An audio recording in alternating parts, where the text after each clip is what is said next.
Ciao, sono Patrizia Pietropaolo. Oggi vorrei parlarti di questo. Tutti i narcisisti sono uguali o esistono varie forme di narcisismo, magari alcune più palesi ed altre invece più nascoste? Vediamo insieme la risposta a questa domanda.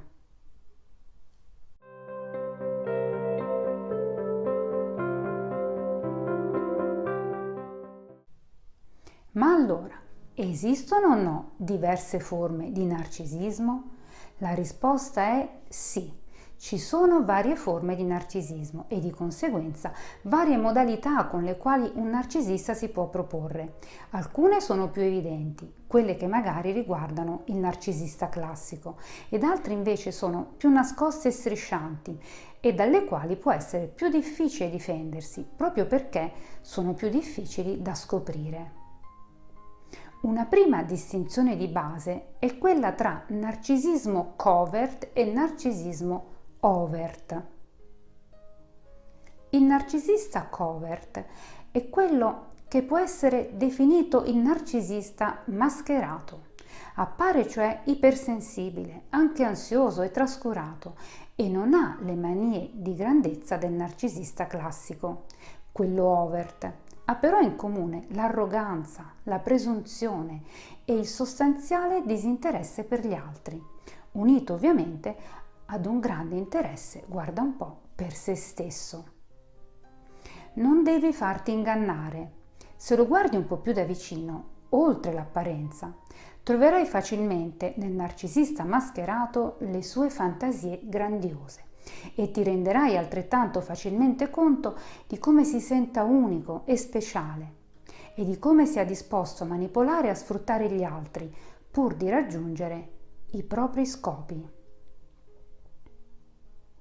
Questa distinzione è molto importante nella pratica, in quanto ti aiuta a comprendere che anche chi appare in superficie vulnerabile può essere nel profondo un narcisista. Devi però sapere che possiamo distinguere altri tipi di narcisismo, simili nella sostanza, ma diversi nel modo in cui si manifestano. Vorrei mostrarti quindi ora alcuni di questi tipi, pur sapendo che ne esistono addirittura altri, visto che la personalità narcisistica può avere molte sfaccettature.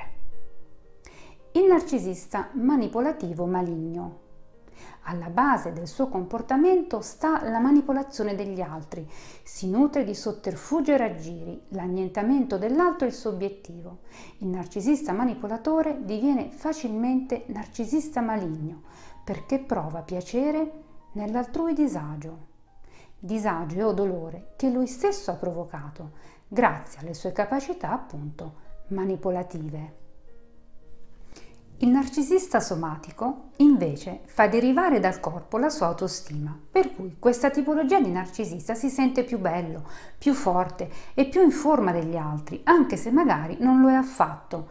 È ossessionato dal peso e dalla forma fisica, vanitoso e curato, cerca in tutti i modi di mostrarsi in tutta la sua bellezza, vera o presunta, e questo ideale deve essere raggiunto a tutti i costi.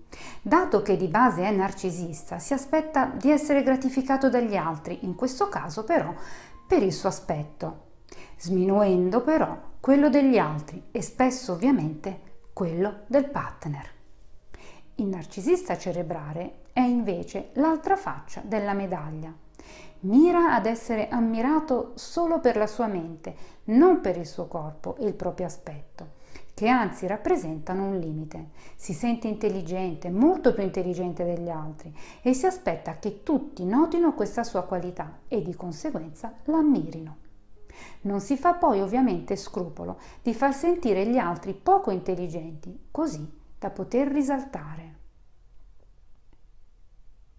Il narcisista sessuale è invece fermamente convinto di avere doti grandiose in questo campo, per cui si interessa soprattutto alla sua performance sessuale, trascurando la componente emotiva del rapporto.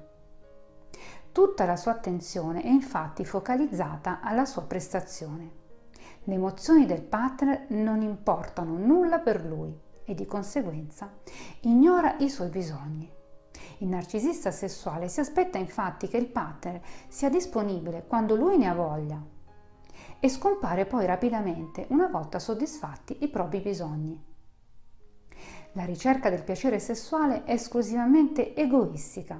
In pratica viene attuato un vero e proprio egocentrismo sessuale, che si accompagna anche al bisogno di controllare ed in qualche modo anche di dominare l'altro.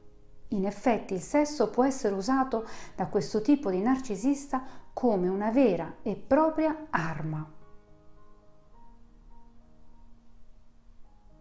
Esistono narcisisti sessuali di entrambi i sessi, ma il narcisismo sessuale tende a manifestarsi in modo diverso negli uomini e nelle donne.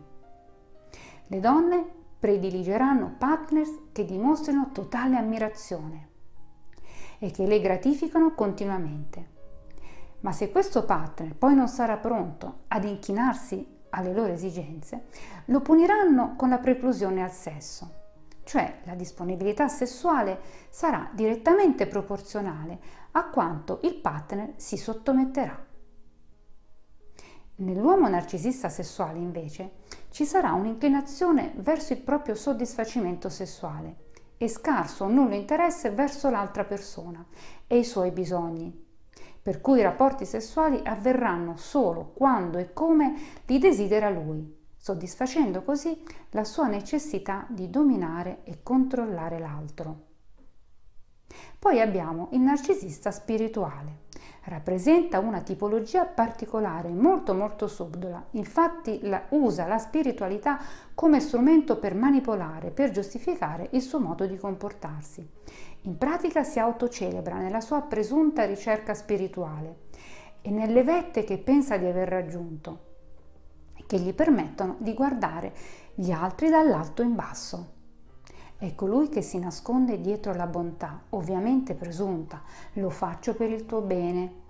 E a questo punto sei già stato messo nell'angolo però. Infatti, come puoi ribellarti a qualcuno che fa qualcosa per te e che si impone per il tuo bene? È il classico soggetto che si vanterà dei traguardi spirituali che ha raggiunto, che mostrerà a tutti e in tutti i modi la sua bontà, che si vede come illuminato, mentre gli altri brancolano ancora nel buio della materialità. Se poi dai un'occhiata ai suoi social media, li vedrai pieni di foto in cui assume posizioni di meditazione, posizioni yoga o mentre sta facendo del bene. Se ad esempio va a servire il pasto ad una mensa per i poveri, magari si trattiene anche solo 10 minuti. Lo dirà però a tutti e posterà infinite serie di foto mentre lo si vede in attività, per esempio. Se hai un rapporto con un narcisista spirituale, lui si sentirà in diritto di spiegarti perché ha ragione lui e tu ovviamente torto, visto che lui è ad un livello al quale tu non sei arrivato, riuscendo così non solo a farti seguire le sue direttive, ma anche a farti sentire inadeguato e ad umiliarti. Per concludere, sappi che questi che ti ho descritto non sono tutti i tipi di narcisismo che esistono, infatti ce ne sono molti altri. Ma viene ora da chiedersi, esiste un narcisismo positivo? La risposta a questa domanda sarà un argomento che tratterò in un prossimo video. Ciao, a presto!